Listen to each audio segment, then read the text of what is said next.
Yo les gars, on se retrouve aujourd'hui pour une toute nouvelle vidéo. J'espère que vous allez bien. En tout cas, moi ça va super. C'est vrai que ça fait pas mal de temps que j'ai pas fait de vidéo, les gars. Et je tenais à m'excuser pour ma longue absence sur YouTube, mais je suis donc de retour et pour vous balancer un maximum de vidéos.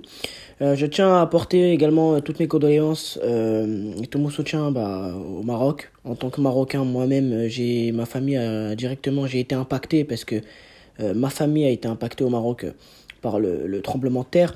Et comme j'ai fait un post dans l'onglet communauté, je ne ferai pas de vidéo, je n'ai pas fait de vidéo là-dessus parce que j'avais pas envie de faire des vues de faire des vues sur le dos de mes compatriotes et même de ma famille qui est en difficulté.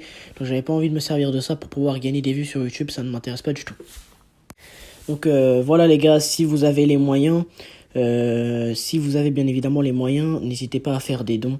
Ça servira toujours pour les petits villages en Maroc qui sont en difficulté. Ça servira toujours, je répète, je dis bien si vous avez les moyens, donnez voilà un petit peu voilà quelques dons pour le Maroc. Pour repasser sur le sportif. Donc les gars, je fais cette vidéo qui sera une vidéo où je ferai mes pronos pour la Ligue des Champions car vous savez, elle est de retour. J'ai pas été actif récemment sur YouTube, même si je sais qu'il s'est passé énormément de choses, surtout du côté de Barcelone. Mais voilà, je voulais faire cette vidéo pronostic de la Ligue des Champions parce que ça me tenait très très à cœur. Donc, comme vous le savez, le Barça a eu un groupe plutôt abordable. J'étais content lorsque j'ai vu le tirage au sort. C'est vrai que le Barça récemment, ces dernières années, n'a vraiment pas eu de chance avec le tirage. Ça va faire du bien de ne pas avoir le Bayern directement. Mais je voulais faire mon prono pour tous les matchs de demain soir voir est-ce qu'on aura des surprises ou pas. En attendant les gars, n'hésitez pas à vous abonner, à liker, à partager. Donc on est parti tout de suite, place à la vidéo. Donc voilà, on va parler à peu près de chaque match et je vais vous donner donc mes pronos. Donc on va commencer tout de suite avec le premier choc AC Milan-Newcastle. Alors ça c'est un très très beau match. Ce sera deux équipes vraiment très très équilibrées. Ce sera une rencontre équilibrée entre deux équipes qui sont en ce moment en difficulté, c'est le cas de le dire. Newcastle a du mal en championnat depuis le début de la saison et Milan a pris une dérouillée face à l'Inter ce week-end. Cependant, je pense que on assistera à un match très très compliqué. Ce sera notamment le retour de Tonali à San Siro. Mais je pense malgré tout que l'expérience de l'AC Milan pourrait être à leur avantage, sachant que on sait qu'ils seront poussés par leurs supporters. Donc je pense que l'AC Milan va quand même s'en sortir.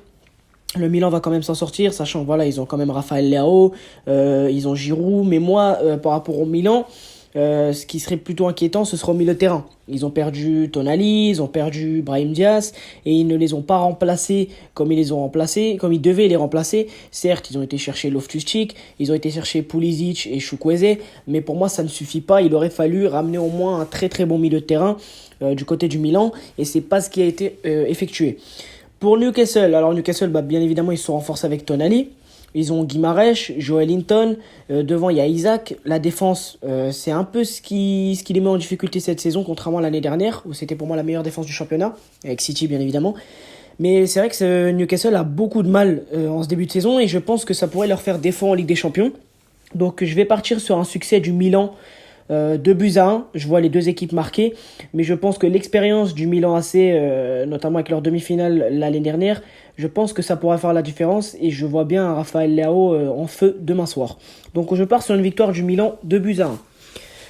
On continue avec les Young Boys contre le RB Leipzig. Bon, les Young Boys, ça fait pas mal d'années qu'ils étaient pas en Ligue des Champions. C'est pas, on va dire, une équipe très très habituée à l'Europe. Leipzig cette année, récemment, ces dernières années, c'est un habitué de la Ligue des Champions. Ils se sont bien renforcés, ils ont pris Openda qui fait un superbe début de saison, il s'est très très rapidement acclimaté à la Bundesliga. Donc honnêtement, je vois un succès de Leipzig, sans surprise je pense, malgré qu'il y ait de nombreux blessés comme Bichabou, Aïdara ou Olmo. Mais je pense que Leipzig devrait quand même réussir à s'en sortir face à une équipe de Young Boys pas très très expérimentée. Sachant que je pense qu'ils savent qu'ils n'ont pas grand chose à jouer, surtout qu'ils sont dans un groupe avec Manchester City et Leipzig. Donc je pense que la logique sera respectée et que l'RB Leipzig va s'imposer, je dirais sur le score de 3-2. Je vois quand même pas mal de buts dans ce match. Donc je dirais un petit 3-2 pour Leipzig. On continue avec le troisième match, donc bien évidemment c'est Barcelone-Antwerp. Bon, pour une fois, les gars, le Barça, on a hérité d'un tirage assez facile, assez simple, même s'il va falloir aller les jouer, ces matchs. Bien évidemment, c'est Antwerp, c'est pas une équipe vraiment habituée à la Ligue des Champions, hein, pas du tout. Ils ont fait une superbe saison l'année dernière pour un club de leur standing. Ils ont remporté le championnat de Belgique, donc faut pas quand même les prendre à la légère, même s'il y a une nette supériorité du FC Barcelone, clairement. De plus, le Barça sort d'une victoire 5-0, une démonstration. Je crois que c'est le meilleur match que j'ai vu du Barça. Je retrouve mon Barça. Voilà, c'est le meilleur match que j'ai vu du Barça sous l'ère de Xavi, le match le plus complet. J'avais aucune chose de négative à dire, que ce soit sur un joueur ou sur l'aspect collectif. Donc Cancelo, il a un apport. On voit que ça change énormément d'avoir un latéral droit de haut niveau. Joao Félix, s'il est à ce niveau-là, c'est un coup de maître de la part de Laporta d'avoir été le chercher. Donc franchement, ils apportent déjà. On voit déjà que voilà, on voit déjà leur impact sur le jeu du Barça. Donc moi, je pense que ça peut être que du bénéf et je vois une victoire du Barça 4-5-0. On continue avec le Feyenoord Celtic. Bon, je pense que le Feyenoord va s'imposer parce que le Feyenoord, c'est une équipe qui joue vraiment bien au football. J'ai vu quelques matchs de cette saison. C'est une équipe voilà, qui joue vraiment bien au football. En revanche, on a une équipe du Celtic qui, voilà, c'est toujours limite pour eux la Ligue des Champions. Sur leur championnat, ils marchent sur leur championnat. Je crois qu'ils sont à 5 matchs, 5 victoires, les Celtics. Mais voilà, je pense qu'il y aura une équipe du Feyenoord qui sera quand même supérieure à cette équipe des Celtics. Après, je pense que ce sera une affiche très disputée. Même s'il y aura pas mal d'absents du côté des deux équipes. Mais je pense quand même que le Feyenoord devrait s'en sortir. Je mise une victoire 2-0 du Feyenoord face au Celtic. On continue avec un autre bon match, je dirais Lazio Atlético de Madrid. Alors la Lazio, c'est vrai que la Lazio Rome, j'ai pas vraiment vu ce que ça donnait cette année. Mais je vois qu'ils ont pas mal de difficultés pour débuter en championnat. L'Atlético actuellement, c'est aussi en moyen, hein. Ils ont gagné pas mal de matchs cette saison, mais ils ont pris une dérouillée ce week-end 3-0 face à Valence. Diego Simeone a même déclaré en conférence de presse que c'était son pire match sur le banc de l'Atlético. Pourtant, ça fait pas mal d'années qu'il est là. Donc est-ce qu'ils vont réussir à se relever de ce qu'ils ont pris samedi, ou est-ce que ça sera la continuité? Il y aura encore des doutes qui se seront installés dans la tête des joueurs de l'Atlético. Donc moi, je vois aucune des deux équipes s'imposer. Je vais miser un match nul 1-1, sachant que la Lazio à domicile peut tenter de faire quelque chose face à l'Atlético. Donc je pense quand même qu'il y aura un match nul entre les deux équipes. Je vois pas l'Atlético aller gagner à la Lazio. Après, je vais peut-être me tromper, mais moi je vois un match nul en tout cas entre la Lazio et l'Atlético. Bon, le match où on va le moins s'attarder, hein, c'est Manchester City, Étoile Rouge de Belgrade. Bon, l'Étoile Rouge de Belgrade, ils sont forts à domicile, ça, il n'y a pas de problème. Mais là, ils sont à l'extérieur, ils sont à l'Etihad Stadium. Et City n'a pas perdu à l'Etihad Stadium également depuis pas mal d'années. C'est simple, ils ont le champion d'Europe en titre, l'équipe la plus performante du moment actuellement. Il n'y a pas de débat. Donc je pense que la logique sera respectée et qu'on aura une victoire à peu près 4-5-0 de Manchester City face à l'Étoile Rouge de Belgrade. On va passer au choc de la soirée. Pour moi, ce sera PSG Dortmund. Alors, ce match-là, j'attends vraiment de voir ce que ça peut donner, parce que on sait que Paris en Ligue des Champions, ils sont capables du meilleur comme du pire.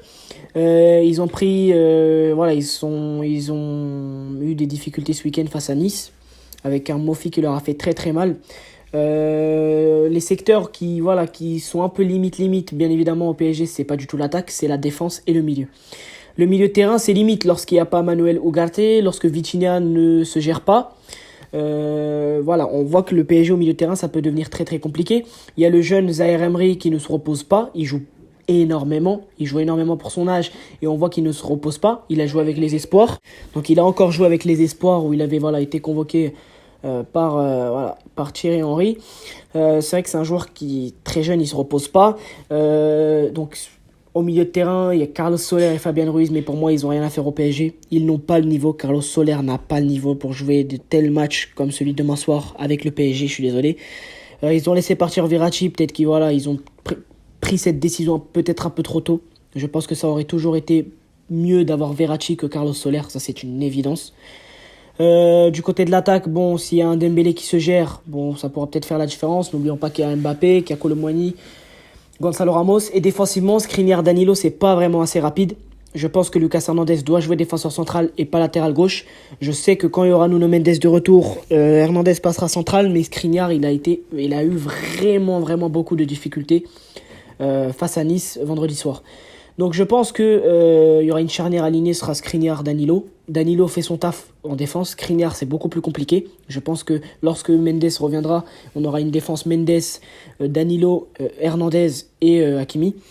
Pour Dortmund, on sait que c'est une équipe très offensive, qu'il va falloir faire attention dans les duels aériens, parce qu'ils marquent beaucoup de la tête, notamment avec Sébastien Haller.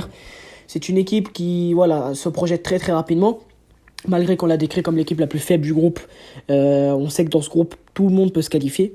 On n'est pas à l'abri de surprises ou quoi que ce soit. Donc je pense que pour Dortmund, c'est une équipe très offensive, qui se projette très rapidement en transition rapide, donc ça, il faudra faire très attention. Et tout va se jouer notamment au milieu de terrain, surtout que Dortmund ils ont pas beaucoup d'absents, ils ont seulement Thomas Meunier, donc j'attends de voir. Ils ont des attaquants très rapides, Dortmund. Ils ont recruté Ben Sebaini, ils ont toujours Matt Hummels. Donc voilà, faudra faire attention à Julian Brandt pour Paris et Marco Reus qui seront toujours bien présents, bien évidemment. Mais pour un prono, en fait, il y a deux résultats qui me tentent. Ce serait peut-être si Paris se gère, je pense qu'ils gagneront 3-1. Mais si Paris ne se gère pas et dans la continuité de ce qui s'est passé face à Nice, je pense que Dortmund peut venir chercher le match nul au Parc. Donc je vais miser un match 1-1 ou si Paris se gère, une victoire 3-1 du PSG. On poursuit donc avec le dernier match de demain soir. Donc c'est Shakhtar Porto. Donc bien évidemment, c'est les deux autres adversaires du FC Barcelone en Ligue des Champions. Bon, on sait que le match ne se jouera pas en Ukraine, bien évidemment, avec la guerre qui se déroule actuellement.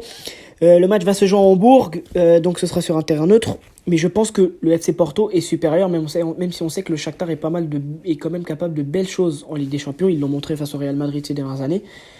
Je pense que Porto sera malgré tout supérieur et c'est plus une équipe taillée pour aller en 8e que le Shakhtar.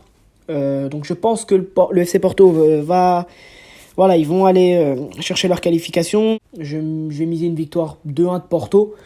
Le Shakhtar actuellement, il reste sur 5 matchs sans défaite. Ils sont invaincus depuis le début de la saison dans leur championnat. Donc j'attends de voir ce match-là. Ce sera une affiche plutôt intéressante entre deux équipes. Ce sera un match équilibré, même si le FC Porto est légèrement au-dessus selon moi. Après, on verra bien ce qui se passera. Mais je mise une victoire du FC Porto, 2-1. Voilà les gars, c'était tout pour cette petite vidéo prono Champions League. Bien évidemment, on est heureux que la Ligue des Champions soit de retour. Même si je vous cache pas que actuellement, vous le savez, je pense pour quelles raisons, notamment avec le Maroc, ce qui s'est passé dans mon pays, le foot était seulement secondaire. Et le foot est seulement secondaire, même si c'est un sport qui peut réunir et unir des populations. Voilà les gars, c'était tout pour cette vidéo. N'hésitez pas à vous abonner, à liker, à partager. On se retrouve pour une toute prochaine vidéo. Ciao, vive le foot.